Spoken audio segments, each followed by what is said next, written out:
my pleasure to be here, actually a big thrill. Um, I'm with the Pan Am Museum in Garden City. I'm a volunteer. I work for nothing. So this is a hobby for me. It's my pleasure to talk about Pan Am. I'm very proud of its accomplishments since I've grown up with it. I had the privilege of being born into the family, and I also worked in various jobs in New York City. The last 5 years, I was a programmer at their data center in New Jersey. I'm going to briefly go over Pan Am's history from the 1920s until right after World War II, borrowing images from the timeline exhibit that I created last year. The events might seem a little disjointed, but the events are interconnected, and there was so much turmoil in the world at the time. There was the Depression, there was Hitler and the Nazis, there were the fascists, and there was Japan in Asia. So the world was a mess at the time. Pan American Airways was started in 1927, first as a mail carrier from Key West to Havana, and soon after as a passenger carrier, and kept growing with more mail contracts and more destinations, first with Latin and South America and the Caribbean, then the Pacific, then the Atlantic. And it was largely responsible for the international travel boom that forever changed the world we now live in.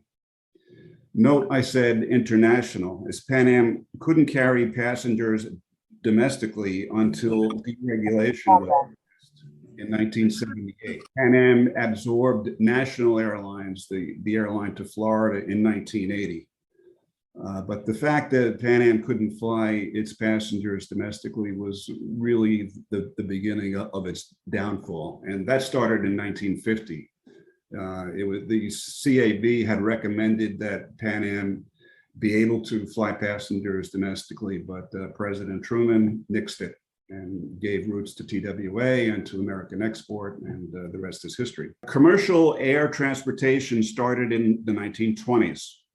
Right after World War I, creating a startup international airline had no precedent. It was a very turbulent ride for our founder, Juan Tripp. I'm sure you've heard the guy's name.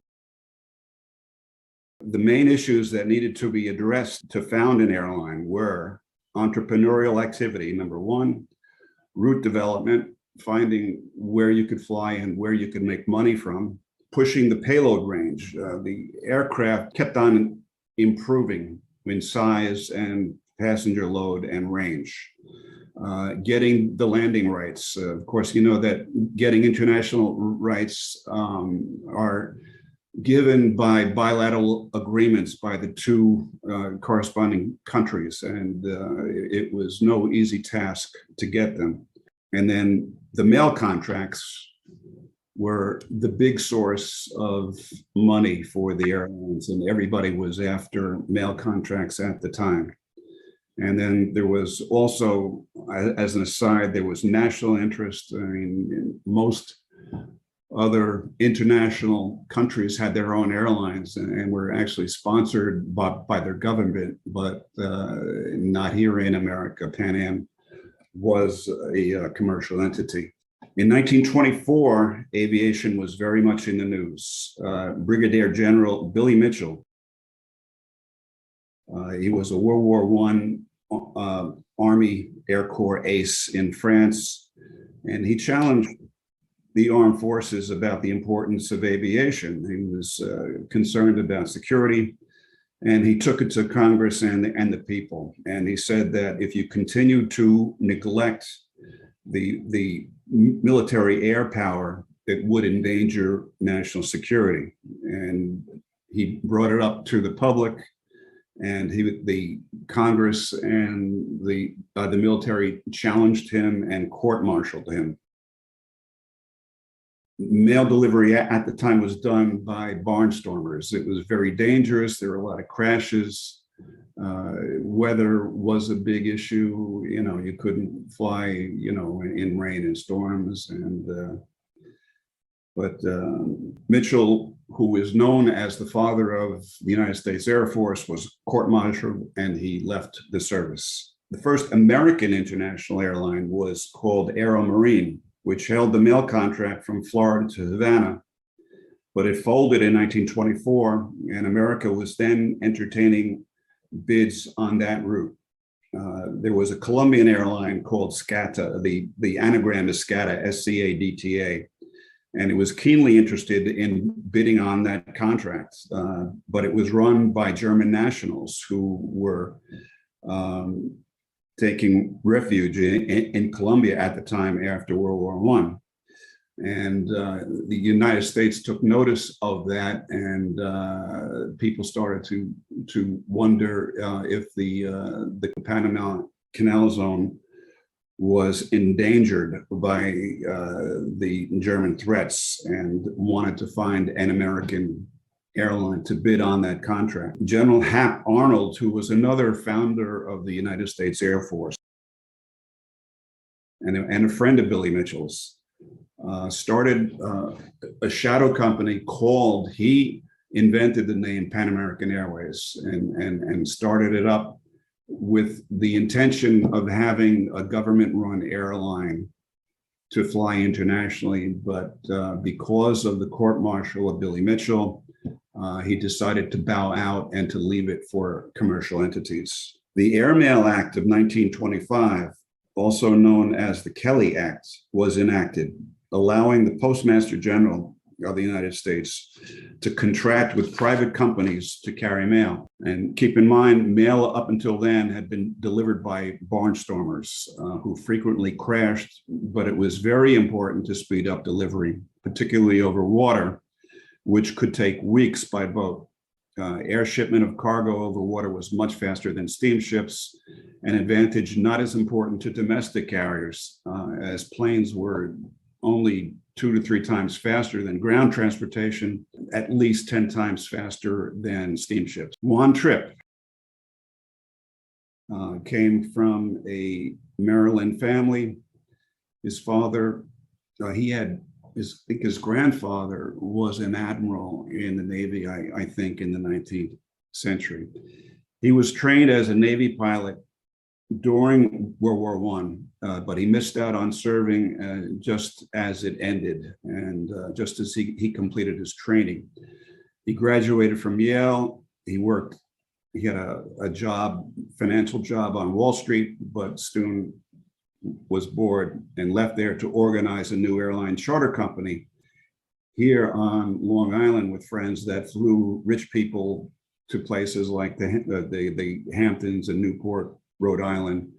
And I think he purchased 5 Army surplus planes and maintained them in Rockaway Beach here on Long Island. But even then, he knew that he wanted to build a globe-spanning airline. Soon after that, he became the manager of Colonial Airlines, a startup carrier here on the East Coast. And while there, he became friends with Tony Fokker. He was a Dutch aircraft builder. He also designed the planes that the Germans used in World War I, like, the Red Baron flew Fokkers. In 1924, he developed a new passenger aircraft, the Fokker 7. I think it had a capacity for 8 passengers, and also a third engine here, which was there for safety reasons. Juan Tripp befriended him, and while he was at Colonial, they went on a demonstration flight down to Cuba, and where he met the Cuban dictator, Gerardo Machado, who was so impressed with Tripp and his Fokker that he gave Tripp the landing rights to Havana, which was very important later on.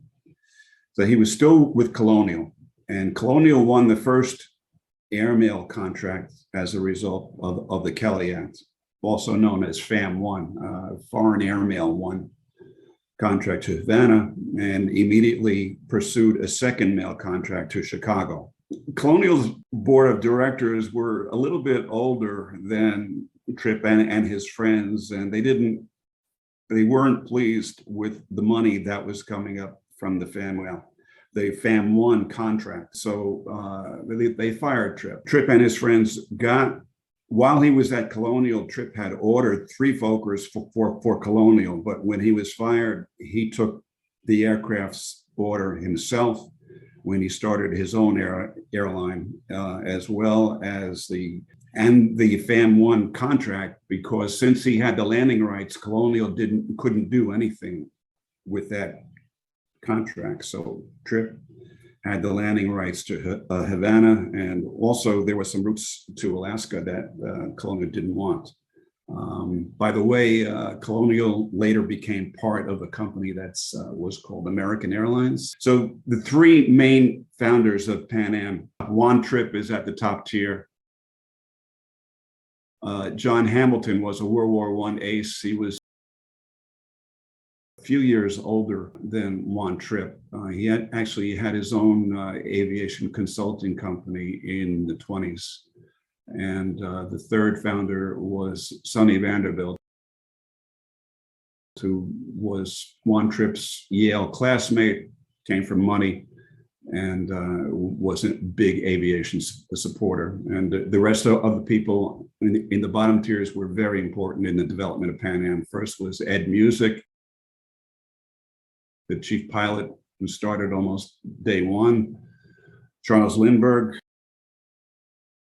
who I'll talk about, Andre Priester, Hugo Luteritz, and Igor Sikorsky himself. There's the route. All right, so Juan Tripp, coming from Yale, knew people with money like Whitney, Vanderbilt, Rockefeller, Fairchild. So he got 13 people to put up between $25,000 and $50,000 each, or thereabouts, totaling $250,000 in capitalization startup. Most of these 13 were pilots under 30. They were crazy about aviation, but only Tripp and his friend John Hamilton and Sonny Whitney stayed with the airline, and the rest of the people stayed in the financial world. So this was the beginning of Pan American Airways, and Tripp became the CEO, Chief Executive Officer, and it made its first mail flight on October 27th, 1927, using a chartered plane that they got at the last minute. They had a deadline to make, and they really cut it close. But thanks to the ability of chartering that, I think it was a Fairchild FC2. Do we have that picture, Dan? That's the first Pan Am flight to Havana. I think they chartered for $250. And the Pan Am started flying passengers the following year in 1928 when it received its first Fokker.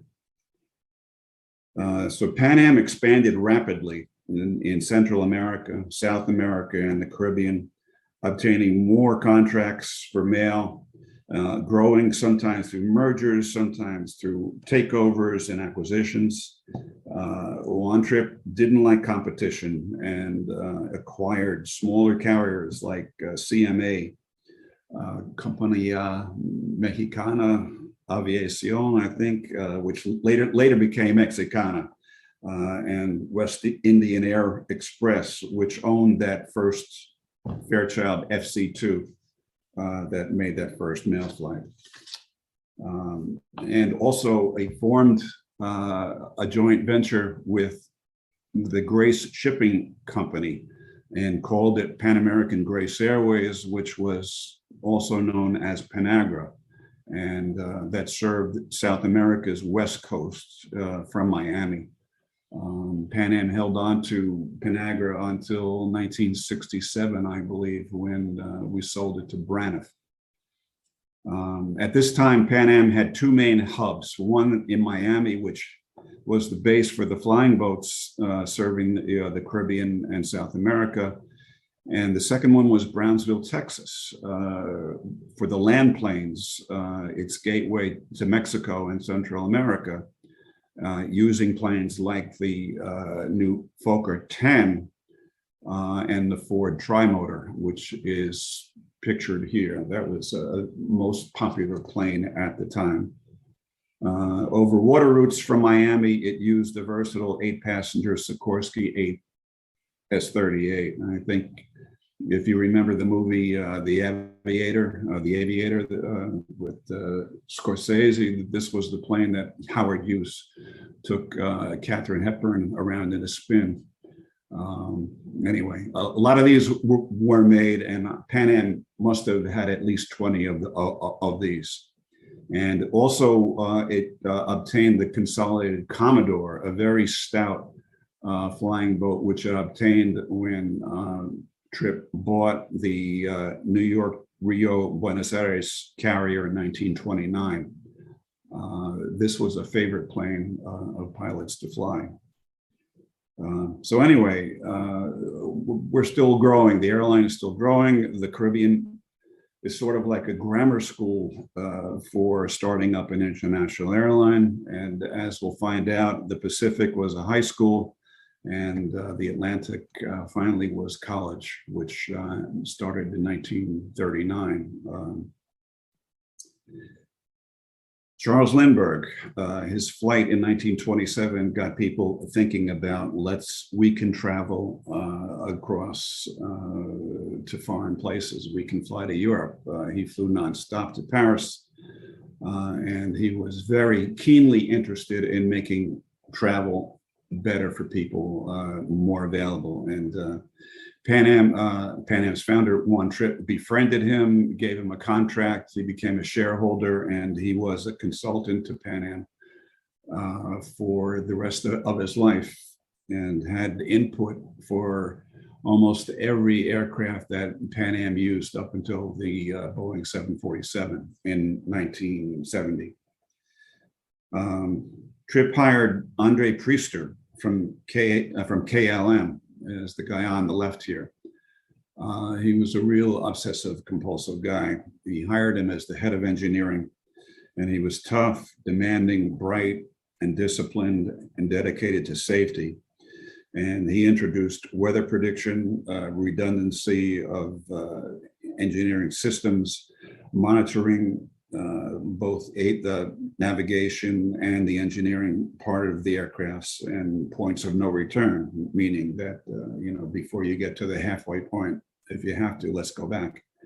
And Andre Priester wrote the book on how an airline should be run. All right, so it's 1928. Juan Tripp also hired a radio engineer from RCA by the name of Hugo Luetich, who was able to surmount navigation problems by innovating adcock antennas. There were like 4 tall antennas that ran signals against each other, and allowed Pan Am to use its radio direction finding equipment. Up until that time, the transmitters were too heavy to put into aircraft. And he was able to innovate then, and actually got the units installed in the noses of Pan Am aircraft. Initially, the pilots were a little skeptical on its use, but gradually they appreciated it. Especially, there was one crash, I think, in the Gulf of Mexico. There was a flight from Havana to Miami, and they got lost in clouds or a fog, and they ran out of gas. And I think Luetich and Sikorsky were on board. Anyway, it showed how used radio direction finding could be. Up until that time, flying from Miami to Havana, the only way that they would know where they were on the journey was by the color of the water under them. It was really funny, but that's how it was back then. In the payload range area, finding new aircraft, it was the stout Sikorsky S-38 that Pan Am depended on. We already said that in the Caribbean, especially since it could land on water, which was a very handy thing to do, and continued on with its mail contracts. In 1931, Sikorsky provided its S-40 4-engine flying boat to Pan Am. It was Juan Tripp's idea of luxury. The cabin resembled the steamship. It was very luxurious with stewards. And keep in mind that travel Travel up until 1950 was all first class. I mean, you really had to have money to travel on these flights. It was the first aircraft to use the name Clipper, tradition that Pan Am kept all the way up until the 747s, until its demise, principally because Tripp's affiliation with the Navy. Because of his grandfather, he always had that naval mindset. Andre Priester created this supreme rank for pilots called Master of Ocean Flying Boats, which required the Pan Am pilot, who already he required pilots to have 2,000 flying hours before he would even hire them. And in order to become a master of the ocean flying boats, he would have to work in a maintenance shop for several months. And he'd have to learn radio technology and Morse code, and also master the art of navigation, both terrestrial and celestial. And after which they had to be employed in those positions on the flying boats before they were actually allowed to sit in the pilot's seat. So these guys, the master of ocean flying boats, they not only flew over water, they walked on water. In 1931, Lindbergh and his wife, Anne Morrow, flew this survey flight to Asia for Juan Tripp, finding what was the most practical use to fly passengers. And they took the Great Circle route via Alaska and then to Russia. It looked like it would be easier than the Atlantic, but it was impractical, number one, because the weather, it was so cold. Note also that this survey plane has an open cockpit. And can you imagine Lindbergh and his wife doing this? I mean, this was just amazing. And Lindbergh was quite the pilot. So, and also keep in mind that Japan had started waging war in Asia, with Russia and Manchuria, and wanted to take over the world. In 1932, Pan Am bought a major share of the National Chinese Airlines, which was a big step. It was an open season, all huge territory, and it was run by Harold Bixby, who was Charles Lindbergh's sponsor for the Spirit of St. Louis, and he ran the airline, which was associated with Chiang Kai-shek. We're at the other side of the world here, and Pan Am has its fingers in all of it. This is Lindbergh's 1933 survey flight for the North Atlantic, using the Great Circle route, stopping in Shediac and Botwood, and going on to Foynes, which later became an important base for the flying boats before going on to Europe, and return via the South Atlantic. And this paved the way for Pan Am's transatlantic service, which would start in 1939. On the route development front, Tripp and the airline executives from France and England signed a tripartite agreement for transatlantic travel, and somehow Tripp was able to manage to get half, which meant that the UK and France only got 25% each. And how he negotiated that was pretty remarkable. But anyway, it was a start, but the government still did not approve. This was 1933, maybe 1934. Obtaining the Atlantic routes was problematic because the British had imperial policies that dated back to its maritime days in the 18th and 19th centuries. And their equipment, their flying boats, were still not on par with that of the American equipment. So in 1934, Pan Am got the Sikorsky S-42. It was the most advanced airliner at the time, much more advanced than the DC-3, which would come out, I think, in 35 or 36. It was also used for the survey flights, both over the Pacific and the Atlantic. As you can see, that the engines are no longer suspended with wires and struts. They're integral to the wing, and much more aerodynamic. I think it carried about 35 passengers, which was pretty remarkable at the time. So Tripp wanted to cross the Pacific and could not use the Great Circle route that Lindbergh had flown. So San Francisco was chosen as Pan Am's hub there because it was 250 miles closer to Honolulu than Los Angeles was, and 250 miles for that kind of distance would save a lot of fuel. Remember that the distance between San Fran and Honolulu was about 2,400 miles, I think, which was the greatest expanse for an air route at the time. So conquering that was the major goal. Juan Tripp spent countless hours in the New York Public Library looking for stopover points that would allow Pan Am to cross the Pacific and the Atlantic as well. And he looked through old ship logs that he discovered in the library. And from there, he discovered Wake Island. The atoll was composed of 3 islands, which I've indicated: Wilkes Island, Peel Island, and Wake itself, in a hairpin shape. It was deserted with no vegetation, no fresh water, and it was surrounded by a coral reef. But it was halfway between Midway and Guam, so it was well suited to the range of his transocean flying boats. And for a short period of about 10 years, Wake was one of the most strategically important places in the world. And Pan Am was there first. We'll talk about what happened to Wake when World War II started in 1941, but this is 1934, 1935.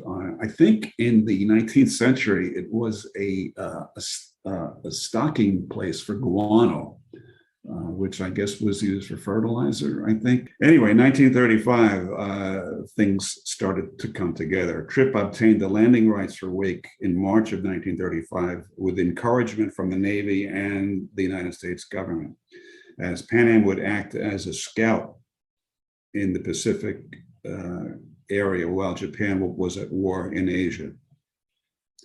FDR's New Deal policies changed the airmail contracts for a short time, first giving them over to the Army.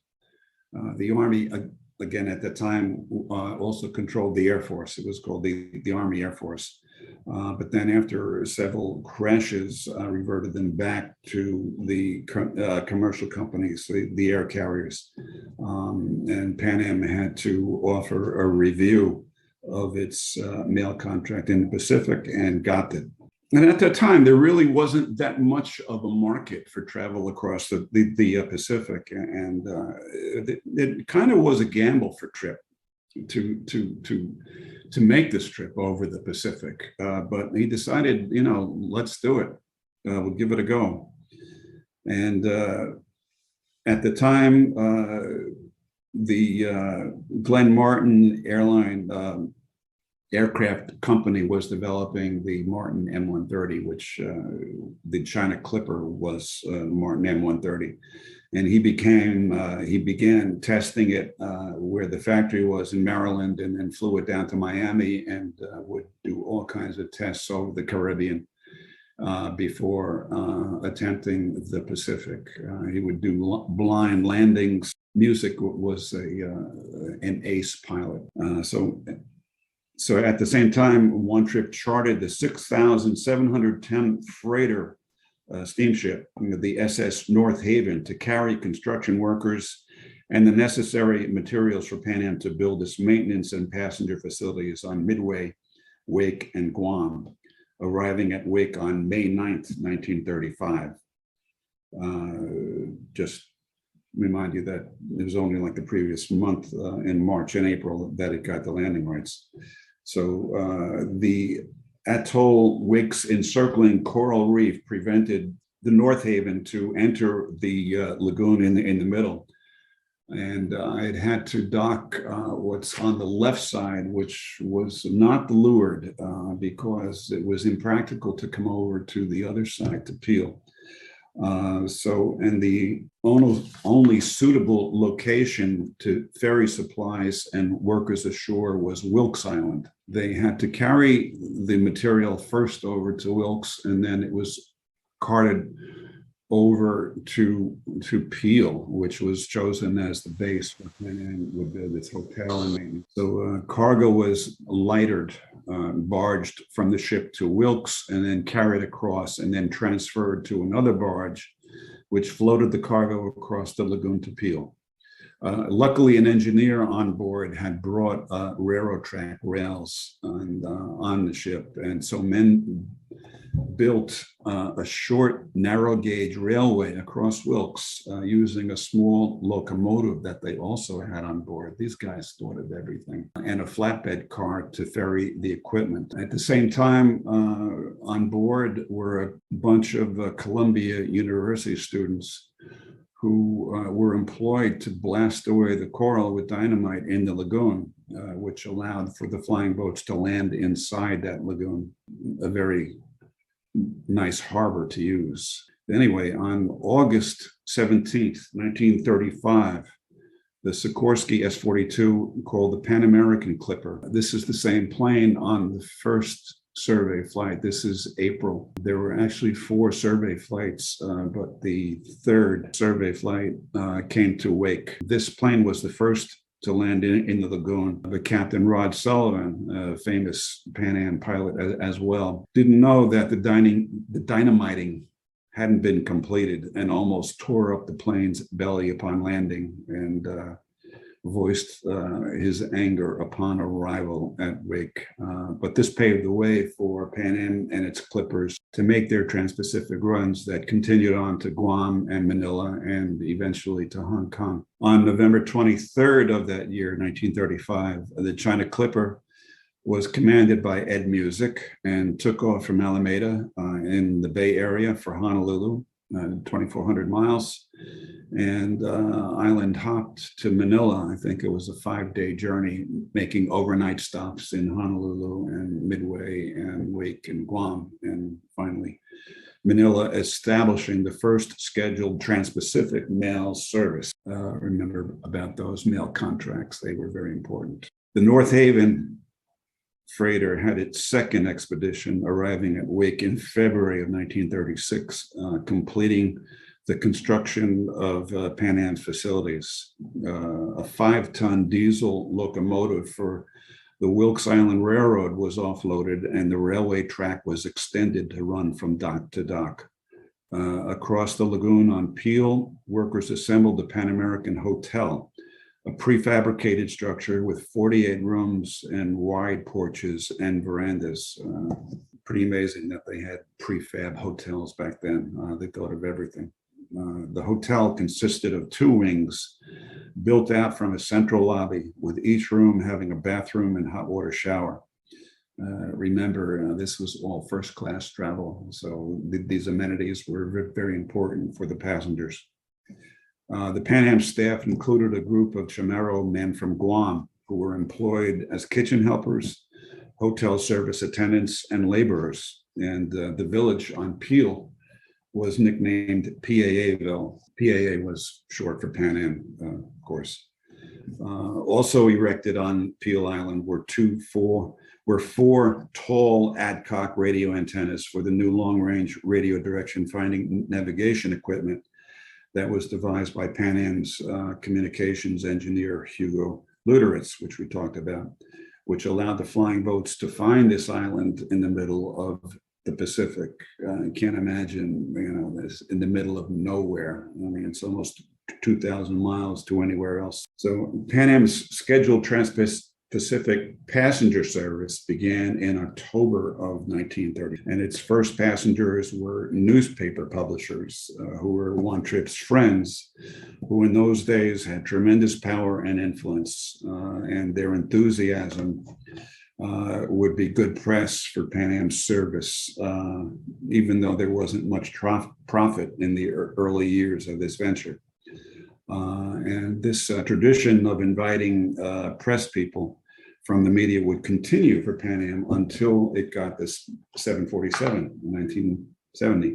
1938 was a very tragic year for Pan Am. This is the Samoa Clipper, updated Sikorsky, another S-42, which was carrying mail, and it exploded off of Pago Pago, Samoa, while performing a fuel dump. It had a problem with an engine, and somehow the flames were ignited and killed its crew, headed by Pan Am's chief pilot, Ed Music, whose contributions to American aviation were legendary. He's truly a hero.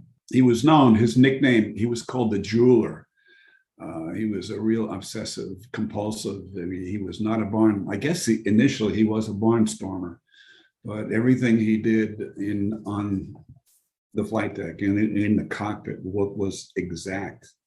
And he had a habit. I'm a tennis fan, and if you know Rafa Nadal, every time he has his motions before every game, and I think music would straighten out the crease of his pants, I think, before he would start up the engines. But he was that kind of guy, a real obsessive and a great pilot. The second tragic event happened on July 28th of 1938 when the Hawaii Clipper, a sister ship to the China Clipper, disappeared without a trace between Guam and Manila. There were several theories on the cause, one involving possible hijacking by Japanese nationals. There was a Chinese gentleman on board with several $1 million in cash that he was meaning to deliver to General Chiang Kai-shek. And I guess the Japanese may have found out about it and prevented the delivery. It was also reported that the engines in Japanese fighters during the World War II were found to be exact copies of those of the Hawaii Clipper, but nothing has ever been conclusive. But there are still expeditions trying to find out what happened to the Hawaii Clipper. In January 1941, the U.S. Navy began construction of a military base on the adjacent Wake Island to Pan Am's Peel. And the Wake Atoll continued to be Pan Am's mid-Pacific transit stop until it was attacked and taken over by the Japanese on December 8th. After World War II, the Wake Atoll continued to be Pan Am's mid-Pacific transit stop until it was attacked and taken over by the Japanese on December 8th. The Peel facility was completely destroyed. After World War II, Pan Am used the Navy's base as its transit stop for its land planes, which would continue well into the jet age in the 1960s. And so the crossing of the Pacific was key to Pan Am's further development, a tremendous achievement. All the elements luckily came together in 1935. The Martin flying boats with their range and capacity, the radio direction finding ability from Luterich's route approval from the United States government, and to all the other islands as well, which were American territories, and construction of Wake. Wake was, as I said, was one of the most strategically important places in the world at that time. Let's go to the Atlantic now. Both Pan Am and BOAC, which later became British Airways, began their transatlantic survey flights in 1937 simultaneously, using the Great Circle route, the Great Northern Circle route from New York, with stops in Shediac in New Brunswick, Botwood in Newfoundland, and Foynes in Ireland, very close to Shannon, terminating in Southampton.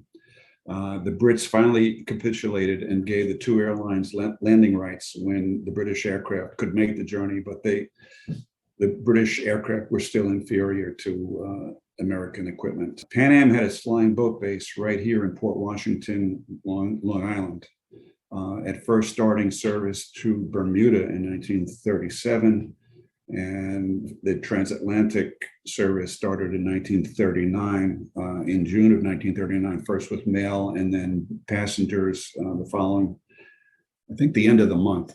They both occurred. No, I'm sorry. Mail started in May of 1939 and passengers started in June. With the Boeing 314 here, which was a magnificent aircraft, the most famous flying boat of all time. There were 12 of these that were manufactured by Boeing.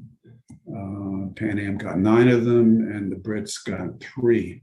One of which Winston Churchill took almost possession of. He declared it was his plane, and he had his own pilot. Pan Am also used a southern route to Europe that made the crossing more feasible in cold weather, with stops in Bermuda and the Azores, then on to Lisbon, and then terminating in Marseille.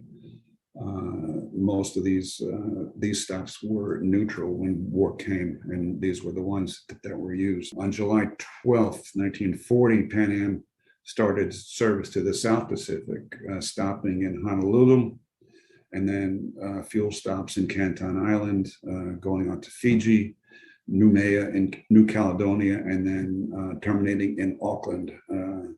Again, the Brits caused problems. They didn't want to allow Pan Am to come to Australia, so they actually wound up in Auckland. Pan Am actually bought a yacht that would transfer its passengers from Auckland to Australia at the time. Again, remember, all this stuff was first class. In 1941, England was at war with Hitler's Germany. And in January, Juan Tripp flew to London to give a speech to the Royal Aeronautical Society. And while there, he was summoned to meet Churchill, who over scotches, over dinner and scotches, implored him to ask President Roosevelt for his assistance against the Nazis in Africa.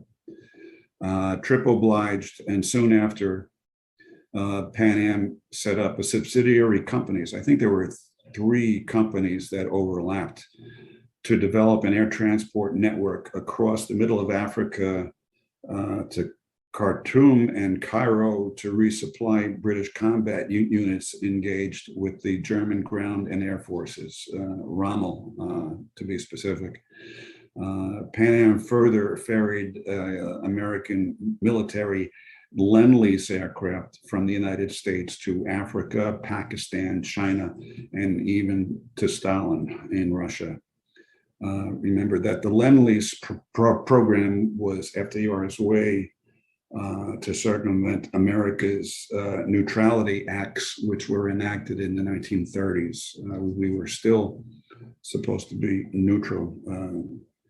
Much of what we're also doing now with the Ukraine is enacting a Lend-Lease program. With these subsidiaries in Africa, more than 1,000 Pan Am employees, American men, were engaged in World War II before Pearl Harbor. Remember, this started May or June of 1941, before America's formal entry into the war after Pearl Harbor.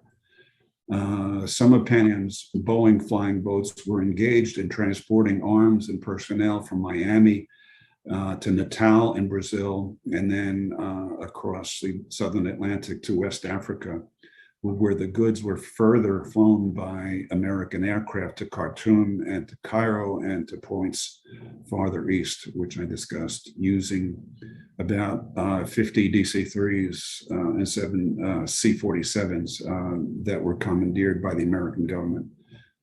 Some of them were even passenger planes that were taken from American carriers. Pan Am personnel continued these missions for the better part of a year before they were taken over by the US government, which was now officially at war.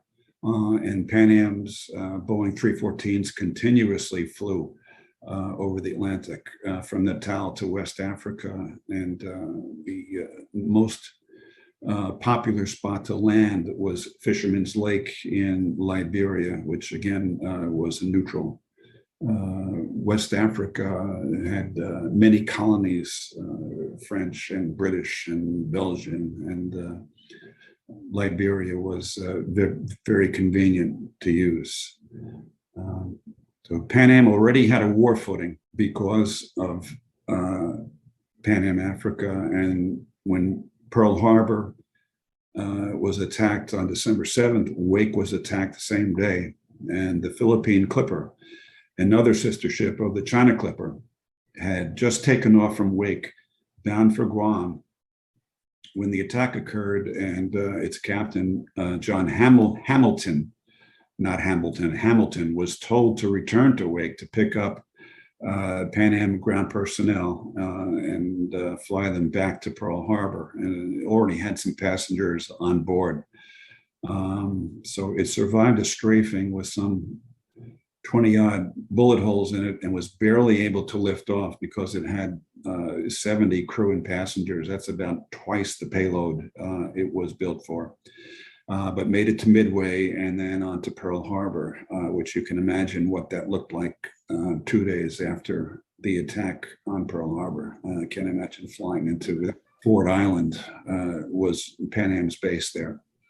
So on Wake, 9 Pan Am personnel were killed. And at the same time, a Pan Am Sikorsky flying boat was destroyed in Hong Kong on the same day. So the Japanese had their fingers on multiple stops in the Pacific. Also on December 7th, this is a famous story, the Boeing Pacific Clipper, commanded by Captain Robert Ford, was on approach to Auckland, New Zealand, when news of the Pearl Harbor attack came over the radio.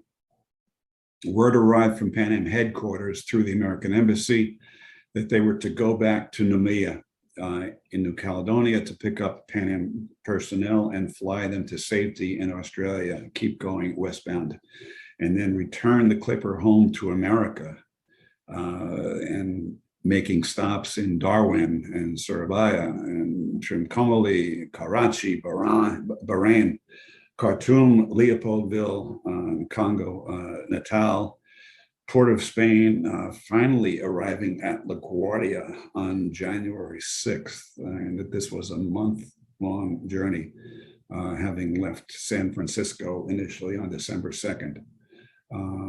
There are several books about this famous flight. The best I can recommend is called The Long Way Home by radio operator Ed Dover. You can look that up, but it's a fascinating story. This plane was built to fly on aviation gas, 100 octane, and during that trip in Asia and Southern Asia, they could only find auto gas, which was like 90 octane, 85 octane. So this thing, this beautiful airplane was pinging its way all around the world. When war came, all of Pan Am's flying boats were sold to the United States government and pressed into military service. They were painted in camouflage. This is a standard Navy camouflage colors, which was varying degrees of blue and gray with a white underside.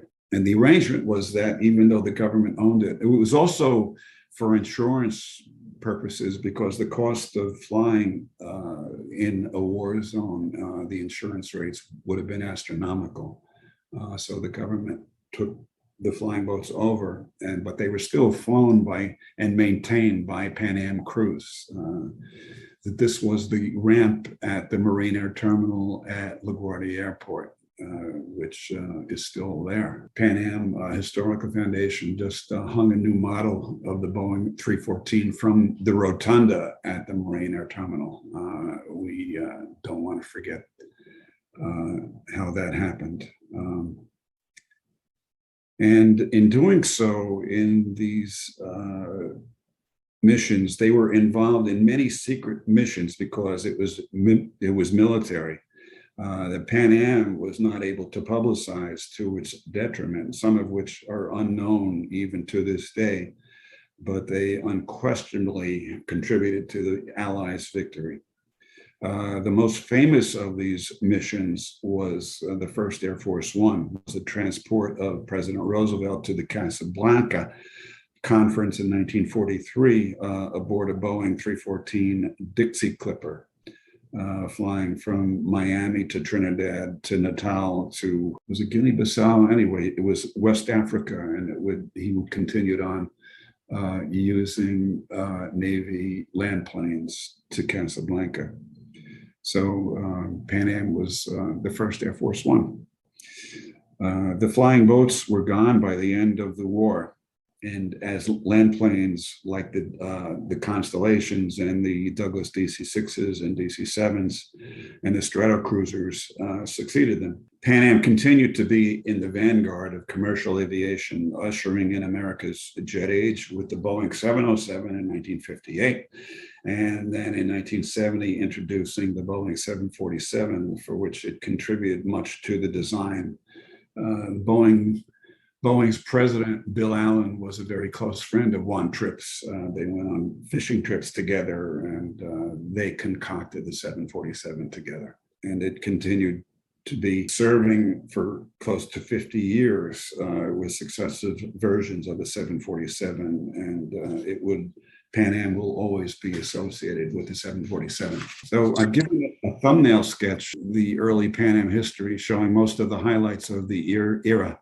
Noting most of the important players, the ones that appear in the history books, but I've omitted many Pan Am people who are inherent to this story, historical story. Pan Am's greatest assets was its people. And I recommend you read the histories, some of which are out of print by now. The most famous was written by Robert Daly, called An American Saga. As a relatively new curator, I'm a volunteer. I will be adding these stories to our website to supplement the exhibits at the museum. And I encourage you all to visit our museum in Garden City and see how we're continuing this great Pan Am legacy. If I can give a word, our museum is hosting a gala on November 12th for fundraising, and our theme is Flying Down to Rio. And if you want more information about that, you can find it on our website, thepanammuseum.org.